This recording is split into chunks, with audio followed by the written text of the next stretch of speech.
All right. Hello, everyone. Welcome to webinar 4 on the In Conversation with series. So just a little bit of housekeeping as people join. There's nobody joining us yet, so we'll start with that later. Anyway, so sustainability means a lot of things to a lot of people. It means different things. Inherently, it is about making sure that the well-being of our resources is seen to. And in the context of consumerism, it means something completely different. It can be really confusing to wade through for a consumer all the different definitions that there are, all the different jargon that is thrown at them by companies that want our money. But where does the responsibility lie in educating the consumer? And portraying something as being eco-friendly, I don't know, whatever that actually means, there's a term for all this things that we throw at consumers, and that term that is what we're going to be discussing today. We're speaking with Angela Barter, who is a PR expert, and she's going to be talking to us about greenwashing. But we're also going to be talking to two brands that are doing incredible things in terms of the authenticity of their message. And when authenticity meets PR, meets marketing and all of that stuff, I think we lead to a little bit of magic. So I'm just going to introduce my guests today. And I have with me, like I said, Angela Barter from the PR agency. I have Nick Dreyer from Veldskun. Nick, there are multiple brands that you guys work with, and I will give you a chance to chat about that as well. And we're talking to Seb Matheson as well. And is it Matheson? Matheson? Am I saying it right? Matheson, you got it spot on. Okay, cool stuff. And he is from Corkshoe. I absolutely love the idea behind Corkshoe, and I'm going to give all my guests a chance to explain to you what it is that they do. I think we'll start with Nick Dreyer. Let's go with you, and you can tell us a little bit more about Veldskun. Thank you so much for having me, and it's always a pleasure to be given the opportunity to talk a little bit about our brand. And we feel passionate about it, so I'm very grateful for the opportunity to do so. Okay, Veldskun shoes, as everybody knows, the word Veldskun has been around in the country for about 120 years in Africa. And 3.5 or 4 years ago, me and my mate were having a discussion and arguing about what the South African team could have been wearing at the Olympics in Rio, because they didn't look South African. They just looked like athletes in tracksuits. And very cheaply made tracksuits. Yeah. And we stumbled upon the idea that they could have been wearing Veldskun if Veldskun were to be cool.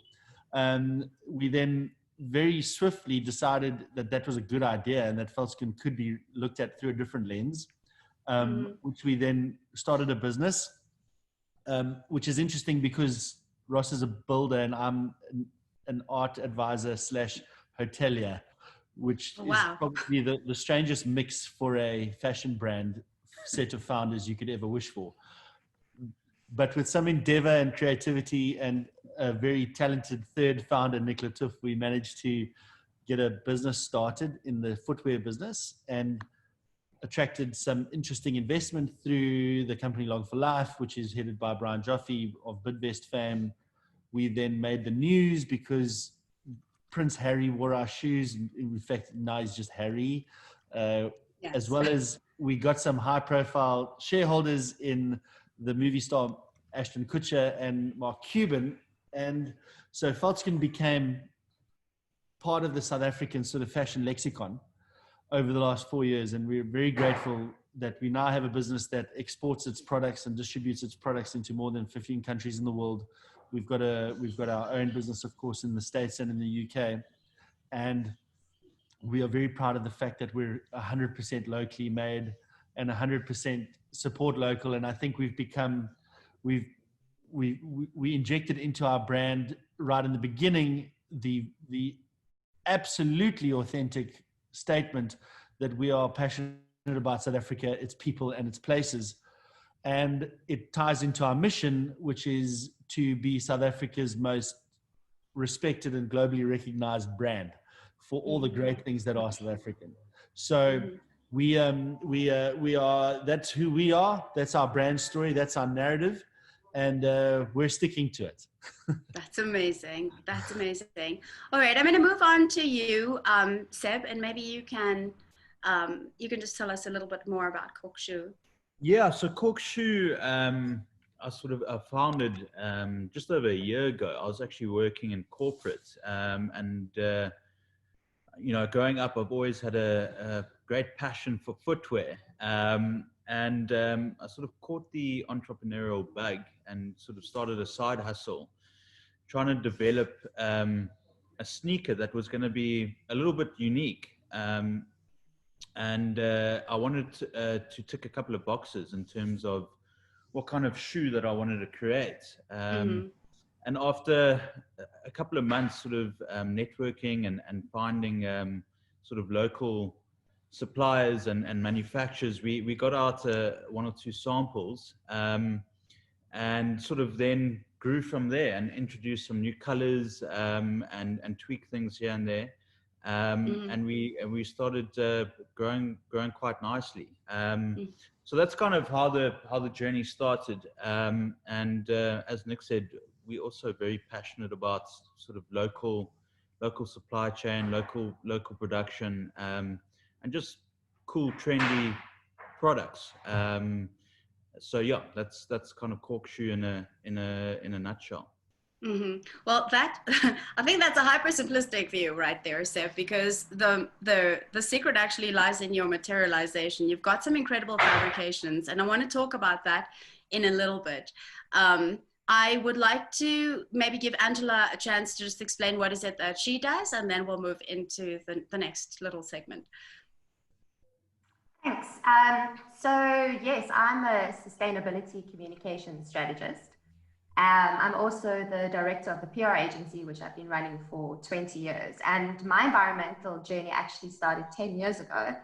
And I was invited to do a talk at a PR conference, and my topic was green PR. And compared to what I know then, compared to what I know now, is vastly different. I started this journey, I became interested, my passion for the environment led me to go and study further. So I ended up in Stellenbosch, and I've just completed my master's in environmental management. Well done. Thank you. And the knowledge that I've gained from the environmental management in my 20 years of PR has equipped me to be able to help communicators and marketers promote the environmental messages both accurately and correctly. And as you know, we discussed today, you know, authentic marketing is exactly that. And we see a lot of greenwash at the moment. So I feel that my role is leading me to helping people to communicate this correctly.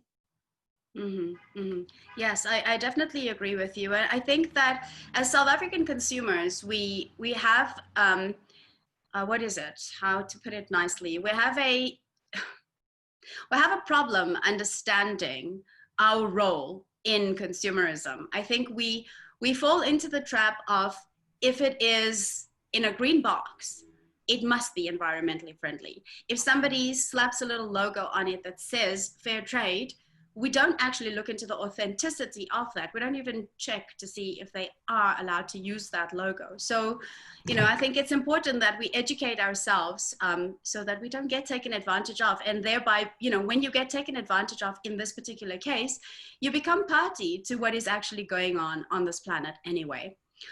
So Nick, I'd like to chat a little bit about you didn't reinvent the wheel with the Veldskoen. What you did was create an incredibly amazing story around something that was seen as, well, it's just a vellie, you know, old boring people wear it, farmers wear it, you know. So I'd like to understand, put me into your entire marketing thing that you had going on about it. Like, how did you turn something so standard into something so coveted? Thank you. It's a very, very good question. And I think it kind of starts with our mission statement, and our mission statement or target audience was everyone. And we've always wanted to be an absolutely inclusive business, and we wanted to make sure that our shoes were popular between the elderly and children, and from doctors to waiters to everyone. So our shoe company and our messaging has always been that it is the shoe for everyone, not just in South Africa, but for anybody that identifies with South Africa positively, globally.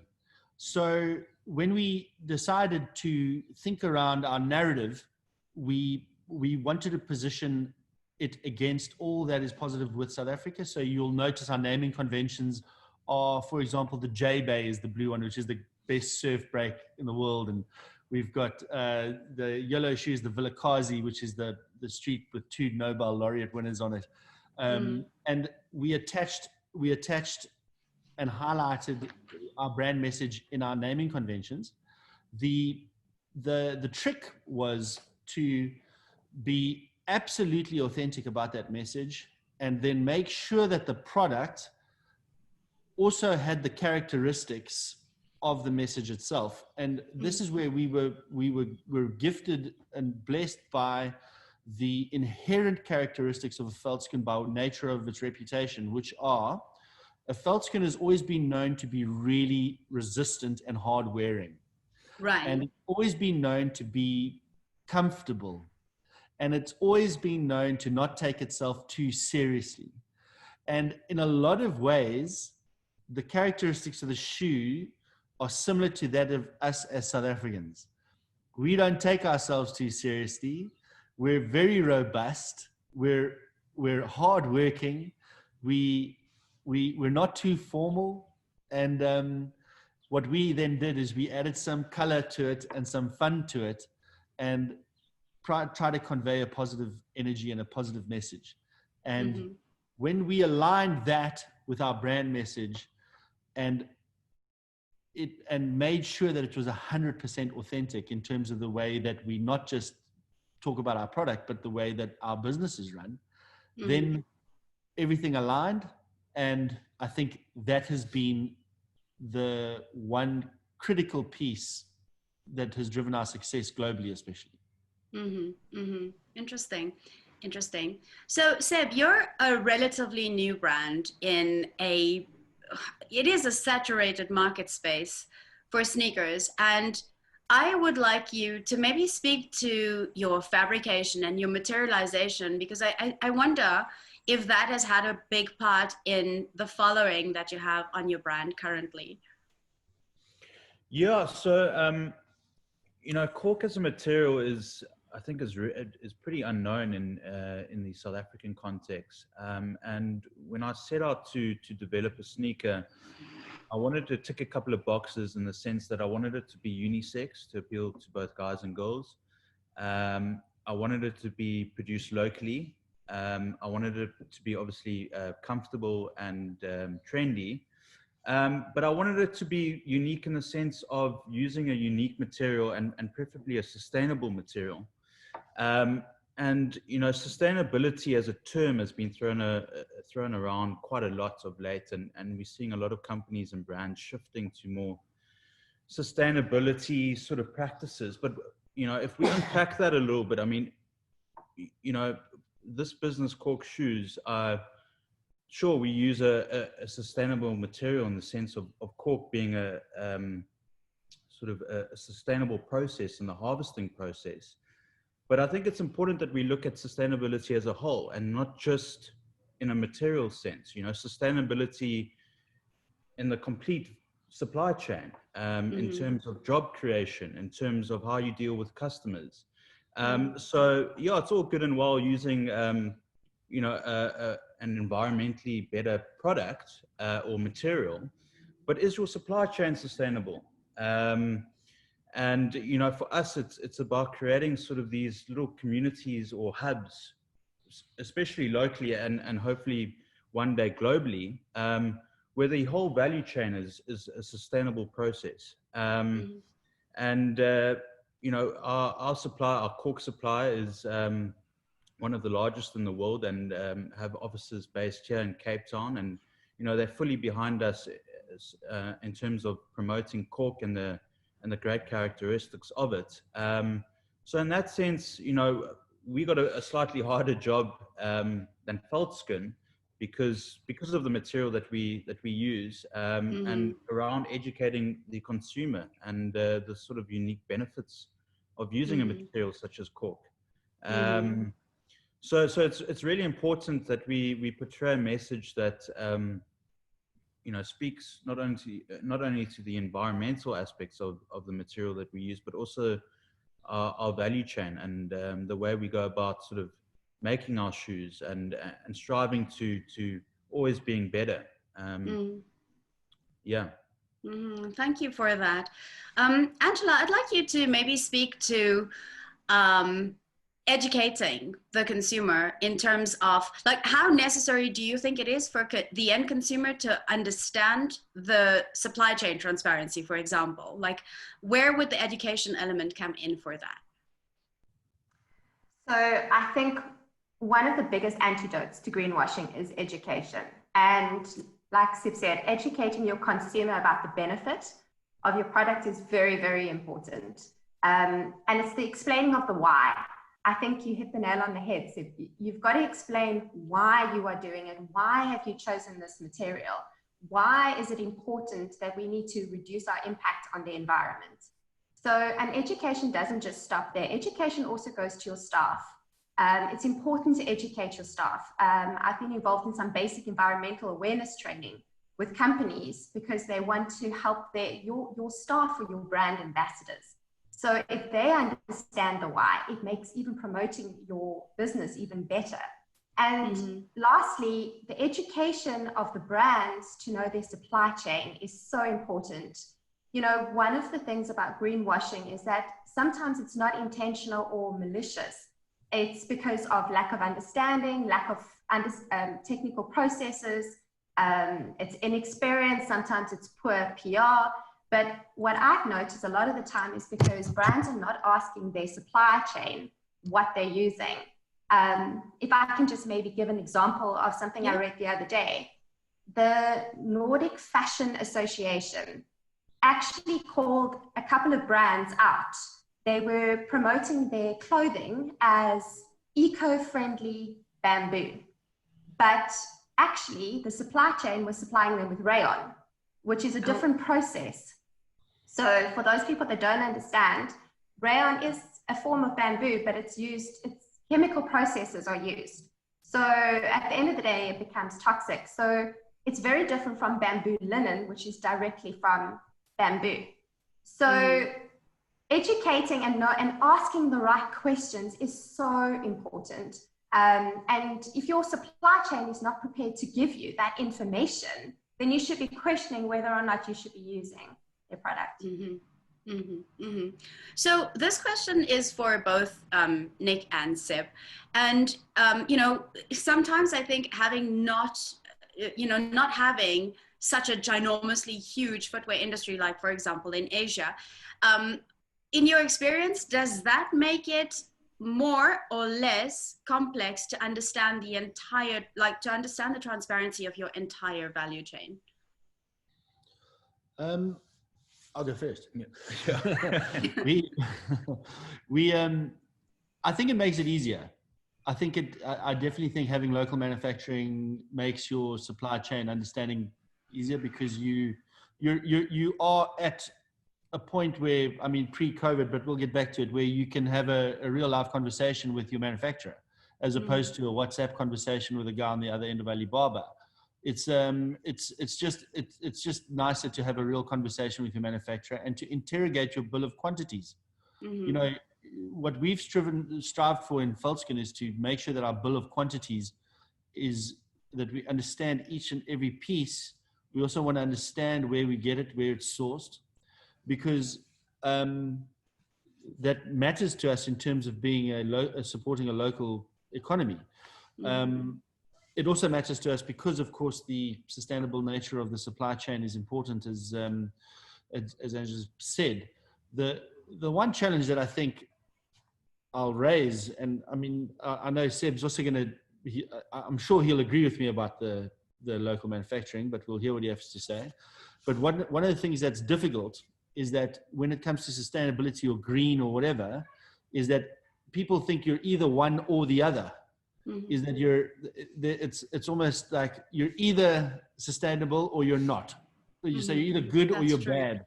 I think there's a dichotomy, which is not fair, because a lot of companies or brands may be very good at some things in terms of their supply chain and not as good as other things, but need to strive for improvement and to understand what your carbon footprint impact looks like and all the rest of it. It's actually quite a complex conversation, and it's not as easy as just saying it's one or the other. I think it's also important for brands to start saying that managing a supply chain is the sum of its parts, as opposed to a pass or a fail or a start or a finish. I think there's a longer conversation to be had. Oh, But, absolutely. I've taken up some of his time. What do you think about local No, it's all right. No, I tend to agree with you a lot, Nick. You know, the one other issue that I would perhaps, you know, raise as well is, you know, we all, I think we both agree that we fully behind local production, local job creation, which I think is needed more now than ever. But it's our ability to, you know, there's many challenges that come with that. You know, our ability to source materials, to have the correct skilled folks in that supply chain to be able to produce a quality product. And I'm a firm believer that we have enough sort of creativity and innovation locally to compete on a global scale. I mean, there's no reason why our products can't compete in Europe or in the States as a proudly South African product. So I think, you know, just to jump onto what Nick said there, that's the one challenge that I would say is a hurdle at times, you know, finding the right sort of people to be able to deliver within that supply chain. Yeah. Angela, going forward, post-COVID, what sort of messaging is going to be necessary for brands that are in the same space as Veldskone and Korkshoe? Sorry, can you say that again? Yeah, sure, I'll go again. I said post-COVID, going forward, what sort of messaging is going to be necessary for brands like Veldskone and Korkshoe, who play in the same space of, you know, not necessarily producing more of the same? What sort of messaging is going to be important going forward? I think being authentic, doing what you say you will do, making sure that your words and your actions are congruent. I think that will, brands that, you know, like you talk about sustainability, and sustainability is exactly what Sip said. It's throughout the whole life cycle of a company. Sustainability is not just a marketing tool, and companies that use it just as a marketing tool, I think, are going to fall short. Being authentic, being honest, being genuine. You know, one of the ways to mitigate greenwashing, as I mentioned to on my other talks, is the fact that transparency is your best currency. Really is. Yeah. So I'm interested in knowing, Nick, this is just an aside from the core of this talk, is that you guys managed to attract incredible investment, you know, and I'd like to understand what do you think was the driver behind getting that incredible investor on board? I think it has definitely, it lends itself to the authentic nature of our mission. And any investor is investing in people and a mission of some sort. It's not necessarily the bottom line or profits. We sought to find value investors that wanted to meaningfully contribute to our endeavor. And yes, some of that takes money, but a lot of it has to do with access to network. A lot of it has to do with the actual supply chain. For example, our deal in the States has a huge benefit in terms of the last mile fulfillment piece, which is a stumbling block down the line once you hit scale. But part of our investment was to solve that at an early stage. How did we attract them? I think Feltskin was really, it was an interesting concept. I think the way we had articulated it as a brand new brand, as a product, was of interest. I think it was clear that we could scale because we were a digital business first. So we knew how to build out our ecosystem in multiple territories. I think a South African manufacturing base was of interest to investors. The fact that you could make it in rands and sell it in pounds or dollars or any other currency in the world, I think that is probably an attractive investment marker. And lastly, I like to think that our team is pleasant to work with. I've met some of your team. I can attest to that. You know, we put huge value on our value system, and we put huge value on our culture. And I think, you know, investment and partnerships and businesses are a lot like marriage. You've got to make sure that you like each other. And so we put quite a lot of value on that. And I like to think that our investors like spending time with us. So maybe that was something that attracted them to our business as well. I see. I'm not really sure of this, Seb, but have you also been able to get investment for your business, or have you bootstrapped yourself? We bootstrapped up until this stage. We've got to the point now where we're seeking a bit of growth capital. So yeah, in order to start scaling and going sort of from 1 to 2, we are going to need a bit of cash to do that. So we are on the lookout. I think I'm going to jump in here quickly because it's important to note, even in Feltskin, we didn't receive investment for the first year and a half that we were doing it.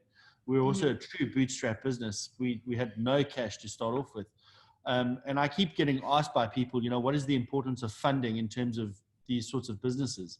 And my answer is not always the most popular answer. My answer is that funding is important at a specific point in the business, but the biggest mistake entrepreneurs or startups or ambitious startups make is not starting because of lack of funding.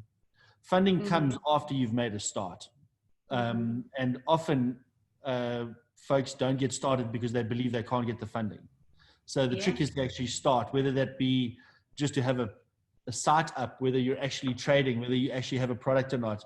But the trick is to start, and then funding will come if you're successful. But the biggest mistake a lot of startups make is that they don't start because of funding. You actually read my mind, because that was going to be a question that I was going to ask you. What is the importance of funding? Because so these videos are watched by a lot of startup businesses around the continent, and a big sort of wall that everyone seems to be hitting in the startup space. Oh my God, I need a lot of money to get started, specifically in the footwear space. Like, the consultancy that I work with usually deals with businesses in the startup phase, and they get put off a lot of times, even just like in the prototyping phase, because of the cost of that. And I always say to them, just get over that first little hurdle. Like, even if you have some great sketches, that should be enough. If you have some good CADs, that should be enough to at least get somebody invested in you, just to say, you know what, I want to see where this can go. Let me see. But it also comes from thinking out your idea thoroughly.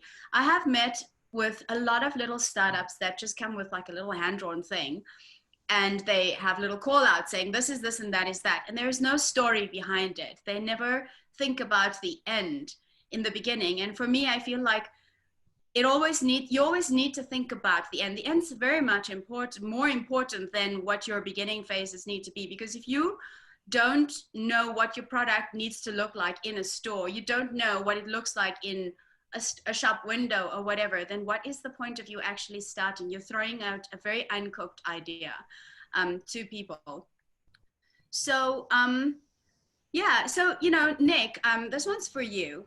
With regard to what's next in terms of your offerings post-COVID, where are you going? I know you guys are doing Plakkie as well, and I wanted to ask you about that. I think it's interesting. It's a flip-flop. What's different about it? It's not Brazilian.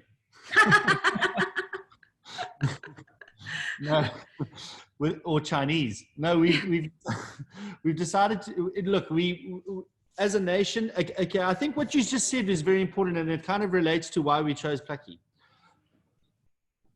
You need to ask yourself why you're doing it before you start doing it, and often that would be the guiding principle to which you drive your business. So, and a lot of work goes into why. Yes. Before you have to spend money to get going. And I think that's what I meant by you have to put in a little bit of work. You have to figure out your why. And then once you've made that start, you'll probably find that funding will become slightly easier. So why did we do the flip-flop? Because many South Africans wear flip-flops, and all of them buy their flip-flops from other countries. And we felt we are a flip-flop wearing nation, so why should we not have our own one? Why should we not have one that talks to us, one that we find fun, one that contributes to our economy, one that that connects us as South Africans?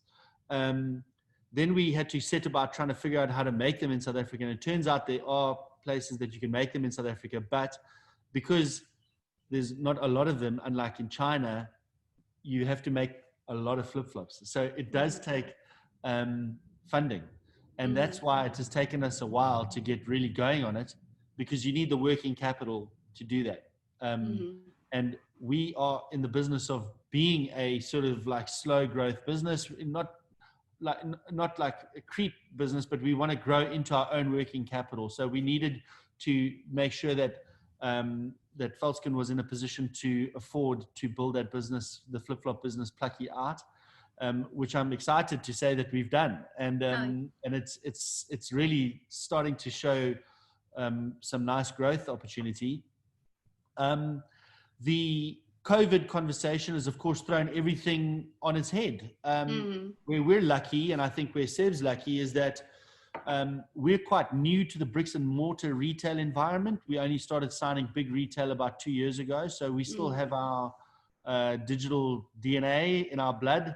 And during COVID, we could revert back to that and revert back to good storytelling and revert back to our digital distribution model, which we did, and then ramped up our global distribution model as well in terms of digital, which has worked. What does that mean for Plucky and for Veldskin post-COVID? It means that I think we're in a position where we've mitigated the loss of revenue in one specific revenue channel. And so we're very grateful for the fact that we have the ability to sell in multiple territories and in multiple distribution channels. What about you, Seb? What's going to be next for you?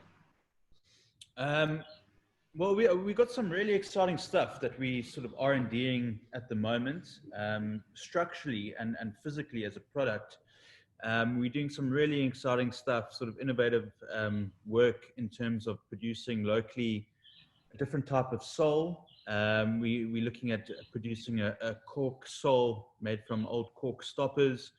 I'm quite excited to announce that at the end of this month, we're launching a hemp sneaker, which will be a first in South Africa.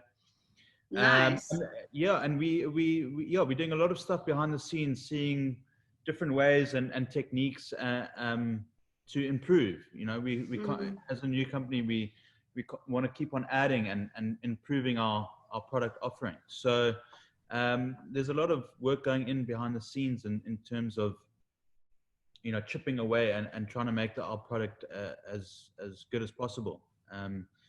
So, you know, as Nick said, you know, COVID has put a spanner in the works in terms of reaching your audience. But, you know, thankfully we've, you know, when I started this venture, it was very much to push a digital online storytelling approach. And so that's really benefited us over the last sort of three or 4 months. So that's kind of the plans going forward. Okay, I'm going to, Angela, give me just 2 seconds. There was a thought that jumped into my head, and I got to get it out before I forget about it. Both Nick and Seb, your core business is online, right?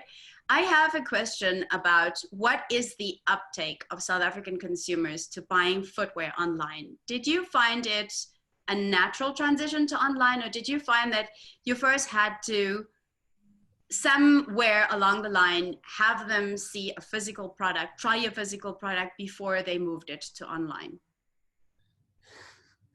It's a very good question. Yeah, we started off online. And so none of our customers had ever tried on our shoes before they started buying them. And yeah, and that was 3.5, 4 years ago now. And at the time, there's very few dedicated online footwear portals because footwear is notoriously like reading glasses, a difficult thing to sell online. Then, you know, in the reading glasses world, Warby Parker came along, and in the footwear space, Allbirds came along. And so we knew that there was a way to do it, and we just set out to try and do that. And you have to work on exchange, you know, ratios and size exchange ratios and that sort of thing.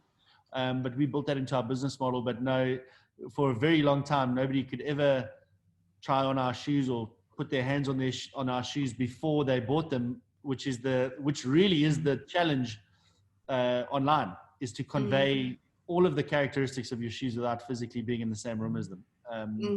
And Seb started in exactly the same way. Nobody's, including myself. I think I bought my first pair of Corks without having seen a pair of Corks. So, what's the rate of return, Nick? The rate of return globally, the average is around 11%. Feltskin, we get it down to about 8%, but it takes a lot of work. You need really great customer service. You need to almost read the mind of the customer. You know, if you get an order from somebody that's ordered a size 15, you know, the trick is to say, look, how tall are you? And to just be proactive and try and avoid that exchange if you can. But it's a multitude of tactics. You've got to have really good size charts on your site. You've got to have real-time, like I say, real-time interactions with customers, and then you just drive that down as much as you can, because of course, you know, that just eats into your margin. That is very true. And you, Seb, online, have you ever had the need to actually have your customers see, feel, try on? As Nick said, I mean, I like to think that we are a purely e-commerce footwear store. We're not in any stores, brick and mortar. You know, we've been able to service our customers around the country purely from an online basis. So customers are, and I suppose the one uptake in this whole pandemic is, you know, I think our whole online and trust in online has advanced, I would say, 6 years, because everyone is stuck at home and quite hesitant to venture out. They're forced to buy online. So if anything, when we come out of this, I think our online space will be a lot stronger than where we left it prior to COVID. Absolutely. Last thing, Nick, is the Plucky. So I have a question about your materialization for the Plucky, right? Notoriously, flip-flops are made from EVA, and EVA has no future. It has no way of, it can degrade, but it has no way of, it can be recycled. No, it can't be recycled. It can be downcycled. Yeah. What sort of plans do you have around making your Plucky sustainably?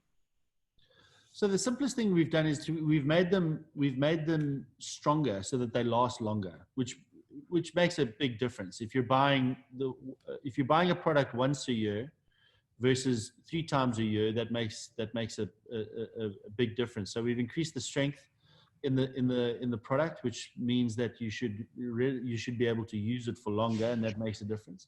And then inside our team, we've actually got a product developer, a partner that works with us in our business and is constantly looking at the use of new materials, and we are actively looking and testing materials for flip-flops, including the use of banana skin and all sorts of exotic new material, organic material to make these products.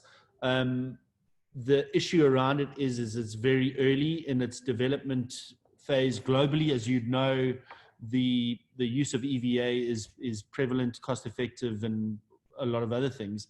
But it is definitely something that we are looking to make improvements on. And again, to Seb's point, you know, making sure that that supply chain is as effective and efficient as possible, all the way starting at the sort of manufacturing process all the way to the selling and delivery process as well. So yeah, we're working on it. EVA is of course not ideal, but watch the space. I think we'll get there. Amazing. Okay, great. I'd love to hear if in the future either of your businesses have a bring back policy. And if you ever do add the element of upcycling your shoes, downcycling them, recycling them, that would be really great to hear. Angela, would you like to now move to your slides about greenwashing? Yeah. I think I wanted to start, Nick, you say you're from the hospitality industry. And I don't know if you're aware that greenwash or greenwashing was actually coined 40 years ago, and it all started in a hotel. There was a guy by the name of Jay Westervelt, and he went and he stayed in a hotel. And while he was there, he walked into the bathroom and there was that sign, please reuse your towel, save the environment. And so he thought, well, this is great. And after a little bit of investigation, he realized that the hotel was not trying to save the environment, but they were trying to save costs. And that's how greenwashing came about. So yeah, so it's actually not a new term. It's been around for a very, very long time. Amazing. But I thought you'd enjoy that, Nick. I did enjoy it, and I'm very happy that I had absolutely no idea that had happened. So it wasn't your hotel. No. Now, I find those signs absolutely ridiculous because they usually are in sort of like the center focal point of the bathroom, and right next to it will be these tiny little single-use plastic bottles or in the soap bars wrapped in completely unrecyclable paper. So yeah, go ahead, Angela. So, you spoke at the very beginning about all the different terms that we see today. And there's words like biodegradable, eco-friendly, green, natural, recyclability, renewable, carbon. I mean, I can go on. People are inundated with these terms. And a lot of the time, this is driven because of the consumer being more conscious of their impact on the environment, and they want brands to be able to show their green credentials. So the way the brands are now promoting their green credentials is through these environmental claims, be it logos, be it imagery, and it's usually through advertising and marketing. So I found a really, really great definition. I'm just going to share my screen here. I think you're going to have to let me, unless you can share it from your side. Sure. Does it not allow you to? Oh, sorry. My bad. Yeah. Does that help? There we go. Okay. Can everyone see that? Yep. There we go. All right. So this was a definition from Greenpeace. And it's a great, very simplified version that greenwash or greenwashing is the act of misleading consumers regarding the environmental practices of a company or the environmental benefits of a product or service. So very simply put, it's companies that are pretending that they're saying that they're green, but they're actually not. And we're seeing a lot more of this. There are companies that are really making a sustainable difference. They're really trying to take the right steps to build a sustainable business model. But then on the other level, you've got companies that are faking it, completely faking it. They are using claims, they are omitting information, they're not telling you the truth. And that is greenwash. Amazing. Thank you very much. There was more to that slide. Are you meaning to share that, or? Yeah, I can. I thought that something happened to my screen. I'm sorry. Would you go back to it? Yeah, let me hop onto it quickly. So I've got this slide. So a lot of people say, well, how do you know if, it's greenwash? So this is a slide I put together. I'm not going to go through all of it, but a few ways that you can spot greenwashing is look out for the fluffy language. Now, this is the language that you find such as green, natural, eco. I'm sure that you've seen a lot of messaging like this. And these words imply that the product that you're buying is environmentally friendly, that it's green. But the words itself actually doesn't give meaning. So let me give you an example. So free range, we all know about free range chickens, right? So for one company, free range might mean that their chickens go out for 15 minutes a day. For another company, it means that their chickens have roamed a 10-acre field their whole life. So free range is very, very different. So that's important. Another example is to look out for the suggestive pictures. This is the green imagery that you see everywhere. I'm sure that when you think of an environment, you think of green, right? The color green. But that's all it is. It's a color, green. So what happens is in a lot of advertising, you've got all the pictures of the trees, you've got the rolling hills, you know, the happy farmhouse, the happy cows. And it's all alluding once again to the fact that that this is good for the environment. If it's green, it's good, but usually the product is secondary to this whole kind of advert that you're looking at. Another example right at the bottom is that I think is important is it's called the gobbledygook. This is the, as you call it, the jargony words, this is the scientific and technical terms that companies are using, such as biodegradable, compostable, recyclability. And for a lot of consumers, they don't actually understand the technical terms. So it all sounds great. It all sounds green. Once again, it sounds like the company is doing, good things for the environment. My favorite one is the next one, which is imaginary friends. This is the self-endorsed logos. These are the logos that companies are awarding themselves. It blows my mind. These are terms such as eco-smart, eco-safe, endorsed by Mother Earth. I mean, if Mother Earth endorsed some of our products, that would be fantastic. But could you please send us Mother Earth's number? Yes, we can call her. We'd love an endorsement. And Nick, I have seen it with my own eyes on a wine farm label. On a marketing material, the wine has been endorsed by Mother Earth. So a lot of these imaginary friends or these self-endorsed logos, they don't have the third-party credibility behind them, and that's dangerous. And just also outright lying, complete fabrication. And if I think of a recent example, is the VW scandal. I don't know if you guys. Oh yes. The Dieselgate. So for those that don't know about it, the VW allegedly installed these illegal software to literally cheat emissions. So when the cars came off, they were able to tout that they were clean technology, but they got found out. And they ended up paying billions in allegation. They lost the trust of their consumers. And I think, if I'm not mistaken, the CEO also got arrested for allegedly being involved. And this is the danger of greenwashing, is the fact that it can hurt the bottom line. If you are found out, it can risk your reputation. It can, result in negative publicity, and it can lose the trust of your consumers. Fabulous. Thank you so much, Angela. I appreciate that very much.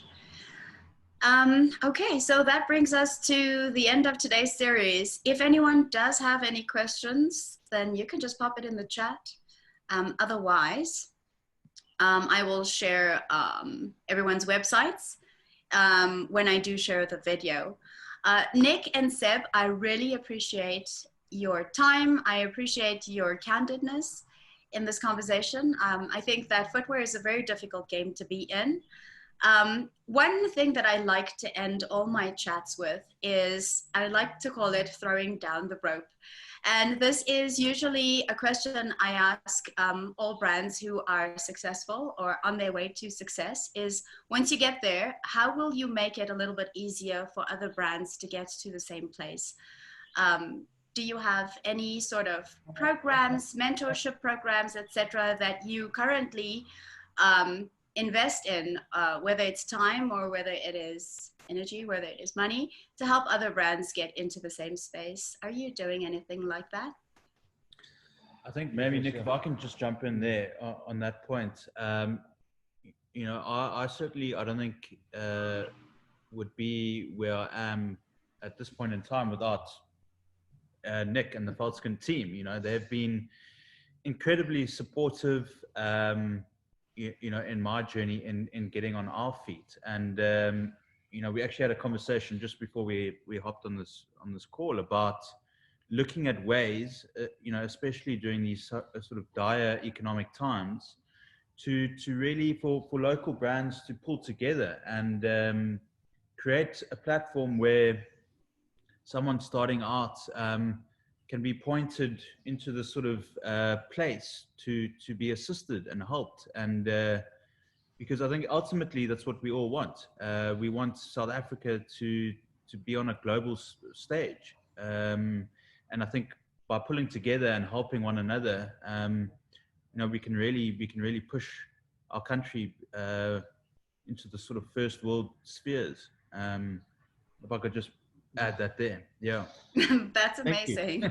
And I'll give you we're very passionate about trying to stimulate sort of like the trickle up economy, which is to make sure that everybody that's starting or trying to grow gets the assistance that they need to do that. The short and very succinct and real offer for assistance is as follows. My email address is nick@dorp.africa, and anybody that wants to get in touch with me must do so. We may not be able to help on all fronts, but we will help where we can. And the advice is free. The advice will be good if it is something that we are good at. Otherwise, we won't pass on advice. The one thing I tell everybody now, especially in this time, is don't waste time learning how to do something where you can ask for help and somebody can help you do it, because time is of the essence. We need to be working hard and smart right now, and we need to be asking for help, and we need to be giving help. So if I know how to do something on Shopify that you don't know how to do, get in touch with me and I'll explain how to do it, because it'll save you a couple of hours, and those hours are much better spent trying to market your company and market your products for sale, so that you can generate much needed revenue and support many, many people and businesses in South Africa. So the tangible way to help, in my case, is like I said, I'll say it again, it's nick@dorp.africa, and you're welcome to put it into your comment section. Anybody that needs help, and if I can help, it may not be immediate, but it'll be in the next, you know, over a couple of days, but the offer is open to anybody that needs it. Fantastic. Angela, it's dorp.africa, right? That's the one. There you go. Okay, it's in there. Angela, what about you? Yeah, so, you know, I think one thing I've realized with this whole COVID-19 is there's been a lot of talk with people wanting authenticity. People want brands to be real. And, you know, I've been on this journey for 10 years trying to teach other people how not to greenwash, how to be authentic, how to be honest, how to communicate their brands. And I feel now that I'm entering a new era, a new journey of educating, being out there. As much as I am a PR and communication, it's a passion. I feel like being an educator is where this journey is now taking me, because that's, in a nutshell, sustainability is not a destination. It is a journey. Mm-hmm. You're going to learn things all along the way. And I think brands need to remember to be authentic means to share both the successes and the challenges. It's important for people to just be real. Mm-hmm. Mm-hmm. Fabulous. Anyway, thank you very much to both all three of you, Angela, Nick, and Seb. I really appreciate your time. I appreciate you taking the time out to actually educate people in this space. And I will check in with you guys a little bit later to see if, you know, you have any news to share with the people who watch my videos. But yeah, have a great time. Have a great weekend. It is weekend. It's Friday. Yeah. So have a great weekend, guys. And thank you very, very much. It's been a long week. Thanks, Thank you again for your time. Bye-bye. Take care. Bye.